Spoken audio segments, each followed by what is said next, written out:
À 79 ans, Mireille Mathieu demeure une énigme enveloppée de mélodies éternelles, une voix qui traverse les décennies sans un pli dans sa silhouette impeccable. Née le 22 juillet 1946 à Avignon, dans le Vaucluse provençal, cette fille d'un ouvrier viticole a conquis les scènes mondiales, avec plus de 1200 chansons enregistrées dans 11 langues, écoulant 122 millions d'albums. En 2025, alors que le monde célèbre ses 60 ans de carrière lors d'un gala parisien émouvant, sa vie privée reste un sanctuaire inviolable, protégé par une discrétion légendaire. Pourtant, au fil des ans, des aperçus rares, entretiens épars, documents publics, confidences de proches, esquissent un tableau de raffinement discret.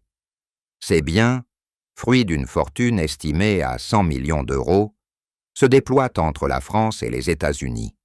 Résidences somptueuses, collection de véhicules élégants, investissements judicieux. Cette existence opulente, loin des excès clinquants, reflète une femme qui a su transformer le succès en sérénité. Plongeons dans les strates de ce patrimoine, depuis les racines modestes jusqu'aux splendeurs contemporaines, pour saisir comment une enfant de la garrigue a bâti un empire feutré.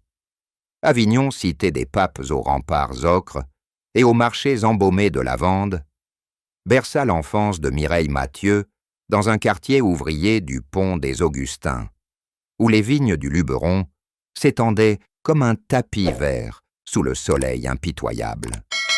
Issue d'une famille de 14 enfants, 11e dans l'ordre de naissance, elle grandit en 1952 dans un modeste pavillon de 2 pièces, meublé d'un lit superposé et d'un poste de radio qui diffusait les airs d'Édith Piaf.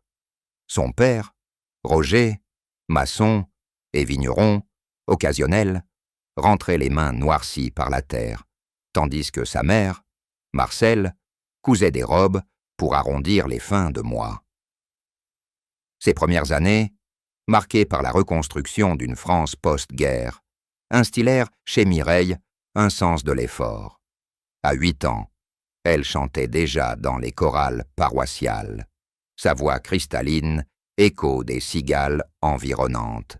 La maison familiale, un cube de pierre blanchie avec un jardinet où poussaient tomates et basilic, symbolisait la précarité joyeuse. Mireille y apprit la musique sur un accordéon usé, hérité d'un oncle, et les valeurs de partage lors de dîners frugaux autour d'une soupe de légumes. C'était un monde simple, où le luxe se mesurait en rires partagés, évoquait-elle en 2010 dans une rare confidence à Paris. Match soulignant comment ces contraintes forgeaient sa détermination. À 13 ans, pour subvenir aux besoins du foyer, elle travailla comme ouvrière dans une usine de biscuits, économisant ses premiers francs pour des leçons de chant. Ce pavillon, revendu en 1965, lors de son départ pour Paris, reste un pilier symbolique. En 2025, Mireille y retourne sporadiquement, finançant une fondation locale pour les jeunes talents vocaux, un geste philanthropique qui boucle la boucle de ses origines. L'ascension fulgurante des années 1960 transforma ses racines en levier.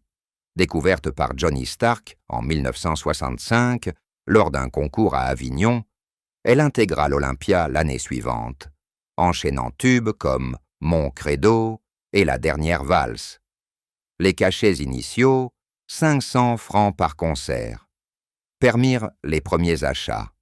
Un appartement modeste, rue de la Pompe, à Paris, meublé d'un piano Steinway d'occasion et de rideaux provençaux cousus main. Cette acquisition, notariée en 1977 pour 50 000 francs, marqua l'entrée dans le monde des biens immobiliers. Un examen de cette phase initiale révèle une gestion prudente. Mireille, conseillée par Stark, évitait les pièges des jet-setters, investissant dans des valeurs sûres plutôt que dans des folies éphémères. À 20 ans, Déjà millionnaire en francs, elle posait les fondations d'un patrimoine qui, en 2025, irradie une élégance intemporelle. Paris, avec ses boulevards haussmanniens et ses cafés bruissants de secrets, devint le creuset de la fortune naissante de Mireille Mathieu dès 1966. Son premier appartement, au cœur du 16e arrondissement, rue de la Pompe, était un 2 pièces de 80 mm au dernier étage d'un immeuble cossu, avec vue sur la Seine scintillante. Achevé pour 80 000 francs en 1968, il abritait un salon aux murs tapissés de soie ivoire, un bureau où s'empilaient partitions et contrats, et une chambre ornée de gravures provençales. C'était mon refuge, un cocon où la voix d'Avignon résonnait encore, confiait-elle en 1975 à un journaliste de Télé 7 jours, décrivant les soirées solitaires passées à répéter face à un miroir ancien. Ce bien, rénové en 1972, avec l'ajout d'une véranda vitrée pour ses chasses siamois, illustrait son goût pour l'intimité feutrée. Les meubles, chinés chez des antiquaires de Saint-Germain-des-Prés, un bureau Louis XV et un lustre de Murano, coûtaient alors 20 000 francs, signe d'une ascension mesurée. En parallèle, les royalties de ses albums, comme Mireille Mathieu, vendu à 500 000 exemplaires en 1967, gonflaient ses comptes. À 25 ans, elle accumulait 2 millions de francs annuels, investis en obligations d'État et en or physique, stockés dans une banque suisse. Cette prudence, forgée par l'enfance avignonnaise, contrastait avec les extravagances de pères comme Dalida. Les années 1970 virent l'extension de ce nid. En 1974, elle acquit un appartement contigu, portant la surface à 150 km², avec cuisine équipée Gaggenau et salle de bains en marbre de Carrare importée d'Italie. Valeur estimée en 2025, 3,5 millions d'euros, après une rénovation en 2018, intégrant domotique et isolation phonique pour ses répétitions privées. Un bilan de cette période met en lumière une stratégie patrimoniale hybride. Immobilier urbain pour la proximité des studios, complété par des voyages inspirants, un séjour à Las Vegas en 1970 qui préfigurait son exil américain. Mireille, alors au zénith avec Un homme et une femme, transformait le succès en sécurité, un legs qui en 2025 sous-tend sa quiétude. Las Vegas, oasis de néon dans le désert du Nevada, attira Mireille Mathieu dès les années 1980, fuyant les paparazzis parisiens pour un havre de paix opulent. En 1986, elle déboursa 1,5 million de dollars, environ 10 millions de francs à l'époque, pour une villa de 600 mm² dans le quartier exclusif de Spanish Trail, un domaine gardé par des grilles forgées et des palmiers centenaires. Cette propriété, nichée au pied des Red Rock Canyon, offrait 7 chambres, une piscine à débordement surplombant le strip illuminé et un studio d'enregistrement insonorisé où elle peaufina albums comme Dominique en 1980. L'intérieur, conçu par un décorateur italien, mêlait art déco et influences provençales. Sols en travertin polis, meubles en acajou sculptés et une bibliothèque de 5000 volumes reliés cuir, des partitions de Verdi aux biographies de Calas. La cuisine, équipée de fours. La cornue et de cave à vin, climatisée pour 2000 bouteilles de Châteauneuf du Pape, accueillait dîners intimes avec Johnny Stark jusqu'à sa mort en 1989. Las Vegas est mon jardin secret, un lieu où la voix respire librement, déclarait-elle en 1990 à Variety, évoquant les levées de soleil sur le Mojave qui inspiraient ses ballades.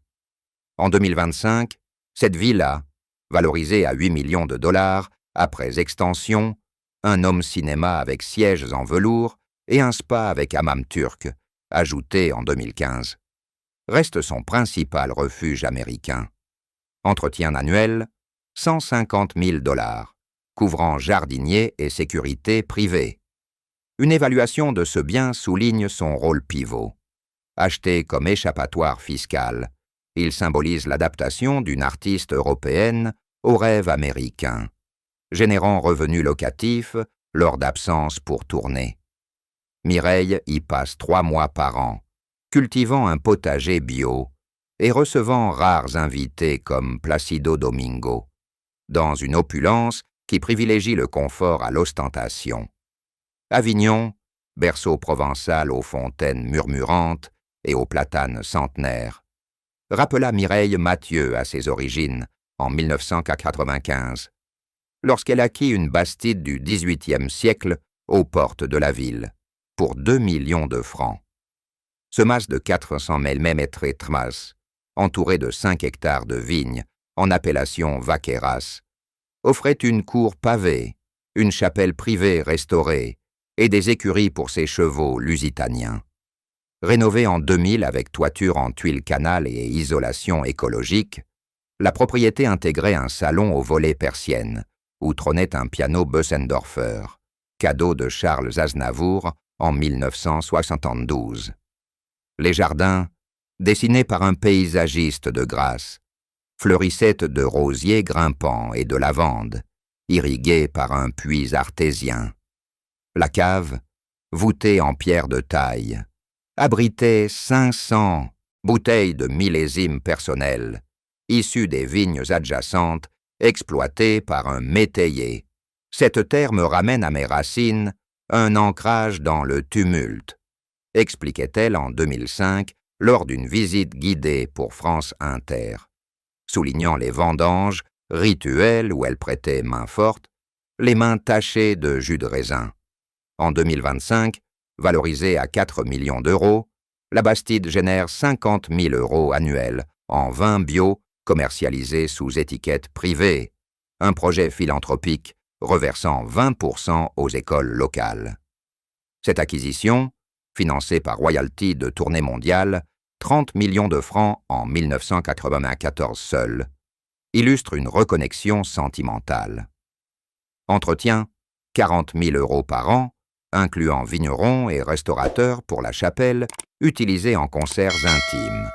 Une dissection patrimoniale révèle ici une diversification rurale.